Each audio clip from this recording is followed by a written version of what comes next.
না, স্বতন্ত্র শত চেষ্টা করেও কিছুতেই রিভাইভ করতে পারল না। তার পরিস্থিতি ক্রমশই ডিটোরিয়েট করছিল। অসুস্থ স্বতন্ত্রর মনে একটা প্রশ্নই বারবার ঘুরপাক খাচ্ছিল, সে আবার আগের মতো চলতে পারবে তো? সে কি চিরকালের জন্য পঙ্গু হয়ে যাবে না? ওদিকে অ্যাওয়ার্ড সেরিমনি হলে তখন ঠাম্মিরা খুনসুটিতে ব্যস্ত। পরিচিত কাছের মানুষ, স্বজনেরা প্রায় সবাই এসে উপস্থিত, ব্যতিক্রম শুধু নতুন কাকু। হাজারো হাসি তামাশার মাঝখানে কমলিনীর চোখ কিন্তু একজনকেই খুঁজে চলে। হ্যাঁ, নূতন। আচ্ছা, ও কেন এখনো আসছে না? কথায় কথায় কমলিনী জানতে পারে নূতনকে ফোন করা হয়েছিল এক দুবার, কিন্তু সে ফোন কেউ তোলেনি। আর সত্যিই তো, সে ফোন তুলবে কি করে? স্বতন্ত্র ফোনটা ধরে সে কি জানাবে? সে অসুস্থ, সে ভালো করেই জানে।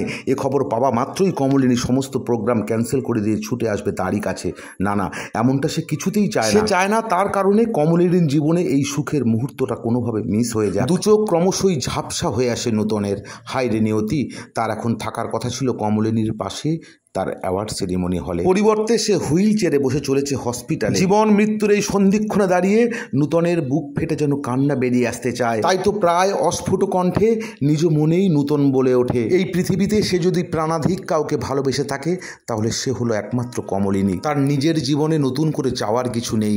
তার যা কিছু আছে, পার্থিব অপার্থিব, স্থাবর অস্থাবর, সমস্ত কিছুই যদি তার মৃত্যুর আগে কমলিনীর হাতে সে অর্পণ করতে পারত, তবে সে মরেও সুখী হতো। কমলিনীর ভালোবাসা কি পারবে নূতনকে নির্ঘাত মৃত্যুর হাত থেকে ফিরিয়ে আনতে? কি ঘটতে চলেছে এরপর? খুব শীঘ্রই ফিরছি পরবর্তী পর্বের রিভিউ নিয়ে। ভিডিওটি ভালো লাগলে লাইক করবেন, আপনাদের মূল্যবান মতামত অবশ্যই জানাবেন কমেন্ট বক্সে। আর নতুন হলে চ্যানেলটি অবশ্যই সাবস্ক্রাইব করে সঙ্গেই থাকবেন।